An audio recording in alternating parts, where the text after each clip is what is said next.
Hey, Zander. I wish to register a complaint. Oh, okay. What's the matter?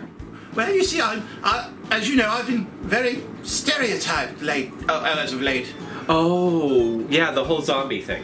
Yes, it gets very tiresome trying to go, eat brains! But you're so good at it. I know, but I always wanted to be a Shakespearean actor, and eat brains just does not fit into the pentameter. No, you're right, you're right. But you know what? We don't do any Shakespeare on this channel, but you know what we do? What do? We do. Voodoo, we do so well? We do some food and we make 3-ingredient recipes. Would you like to? Oh, lovely! What are we doing this evening? Well, today we are making a very simple recipe. We are going to make some garlic bread. Oh, garlic bread! Yep. Keeps the zombies away, as they say! Oh, I thought that was for vampires. Well, true, but I'm not That's a okay. vampire. Well, it was a good joke. It was a good joke. Yes. Okay, and this is actually a recipe that I am making to make a point to somebody that I had an argument with online. Can you believe that? I'm afraid to ask. Well, I was talking with somebody on Facebook, and they said they didn't understand why anybody would buy dried granulated garlic. Why would they buy dried granulated garlic? Well, why don't you tune in and find out, while Zander and I find out how to make a wonderful garlic bread with dried granulated garlic with just 3 ingredients. Brilliant segue, I would say. So our first ingredient is, of course, the aforementioned granulated garlic. Right, so sometimes it's called minced garlic, sometimes it's called chopped dried garlic, and sometimes it's called granulated garlic.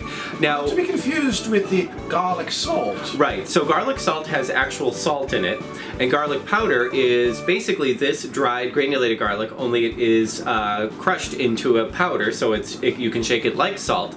But this is little bits, almost like you've chopped up garlic into really, really small chunks, and then you've dehydrated it. Dried it so. Yep, and so someone on Facebook said, why would you even have this in your pantry if you have fresh garlic? To which I say, fresh garlic sometimes, if you don't cook it enough, just tastes raw. True. So if you're going to make something like garlic bread, which you're just going to put into an oven for a very short period of time while you're toasting some bread, it's not going to develop that flavor. But you also don't have enough time to, if you put it in for too long, then the garlic is going to burn, and then it's not going to... we do not want the burned garlic on the No, so bread. that is why you would get this granulated garlic. It's the perfect consistency. It will... It's already pre-burned as it is. Well, it's just dried out. The flavor is really intense because it's all dried out. It doesn't have any moisture. And it also can rehydrate really easily in a fat, which is the next ingredient that we're going to tell you about. Wonderful. Wonderful. So we are going to use about 1.5 tablespoons of dried granulated garlic. Okay. So the next ingredient is that fat we talked about, which is... Butter. Butter. We are going to use... Or margarine, or... You can use margarine. Some sort of fat. Yes. Yeah, so you can use butter or margarine, depending on if you want... I can't believe it's not margarine. Nope, this is actual butter. Okay, I can't believe it. We're going to use about 5 to 6 tablespoons for a loaf of bread.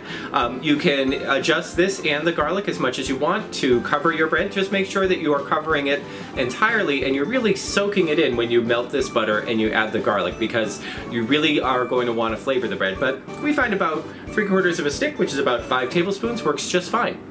And of course our final ingredient for garlic bread is... I would have to guess bread. Bread.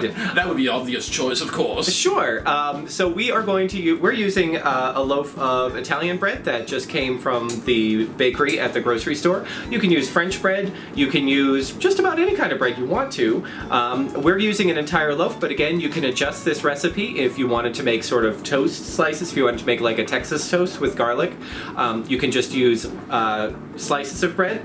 The only kind of bread I wouldn't recommend would be something really soft, like you wouldn't want to use no Wonder Bread. No Wonder Bread, no sandwich bread, just because it's a little bit too soft and it's not going to have that bite that you want with the garlic. So why don't we see how to make this? Okay. I've started my butter melting in a small saucepan. I'm using about 3/4 of a stick, which is about 5 tablespoons of butter. Depending on how much butter you like to put on top of your garlic bread is going to determine how much butter you're going to melt. If you have a little bit of extra butter, it's no big deal. You can always use it to spread over the garlic bread after you have cooked it.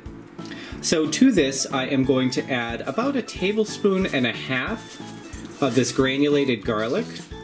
Now, this is also completely to taste, and you can always add a little bit more.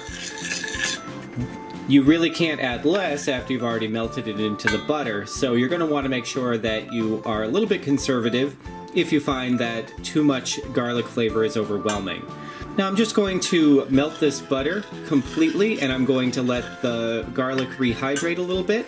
You don't really have to cook this. The garlic is already cooked, and we don't want the butter to scorch or to even turn brown. This is not a brown butter recipe. We just want to make sure that that garlic flavor gets into the butter, and like I said, that the granulated garlic really rehydrates. Alright, my butter is now all melted, and I've tasted it, and it really does taste like a garlic-infused sauce. It's just garlic and butter. So now what I'm going to do is I'm taking just a paintbrush, a pastry brush, and I'm just going to brush this all over my bread. I have just cut my Italian bread lengthwise down the center, and I'm really just going to soak the bread, making sure that I get bits of that granulated garlic all over it. And you want to make sure you get both pieces, and you really soak them with this garlic butter mixture.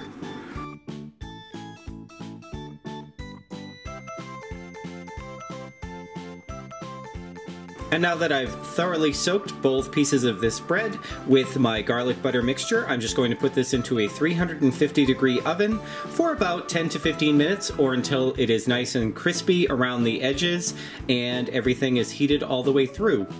Alright, so this is one of the first 3 ingredient recipes I have cooked while we were actually making dinner, so the stove is completely full of dishes. If you see any spaghetti sauce, that's just because we're cooking dinner right now. But didn't this look beautiful? It's nice and toasted, the butter has made it nice and crispy and brown on top, the garlic has gotten nice and dark brown without getting burnt, and it's just going to go so well with our spaghetti. What do you think? Very tasty. Isn't it? It's very tasty, very garlicky. Quite garlicky. Can't you tell that it has a real pop of garlic flavor? The little bits of granulated garlic give you just little extra bits of flavor that you wouldn't get if you used a garlic powder, and yet they are not burnt and they're not raw like you would get with a fresh garlic. So yes, you could almost say that I like to eat bread. I'm catering to the audience, even though I don't like it. Well, you got to go to the people that are your fans, I think. I guess so. Well, I'm pandering, you see. So you do like this garlic bread? Yeah. So we are going to have dinner. We're going to finish up this garlic bread, have it with a little bit of spaghetti and meatballs, and I really enjoyed having you here. Well, thank you. So what can people do if they enjoyed cooking with us today? Well, first of all, they could comment below. Yep. If you leave a comment down below and let us know any other 3 ingredient recipes you'd like us to try, or if you like Zander's first time playing anything other than just a zombie. And then you can share with all your friends and relations. Yep, sharing these videos really helps us out. If you there's a little button down below. If you click it, share, and you can click on Facebook, Twitter, on Pinterest, on Instagram, and just share this video with all your friends. And make sure to watch all the other programs on this network. Absolutely. So there are a bunch of other shows. We have Sullivan Spaniel. He just went to VidCon. We have George. He's a cat, and he talks about self-esteem. And then on Mondays, we live stream every Monday around 5:30 to 6 p.m. Eastern Time, and we make puppets. Oh, that's quite interesting. It is. It's really fun. So why don't you subscribe and keep up with all the stuff that we do on this channel. I think this was a really big success, Zander. What about you? Thank you. I very much agree. Yeah, so have some garlic bread, have a nice spaghetti dinner, invite one of your zombie friends over, and we'll see you next time. Cheerio. Bye-bye. Really are going to want to flavor the bread, but we find about 3/4 of a stick, which is about 5 tablespoons, works just fine. Quite true.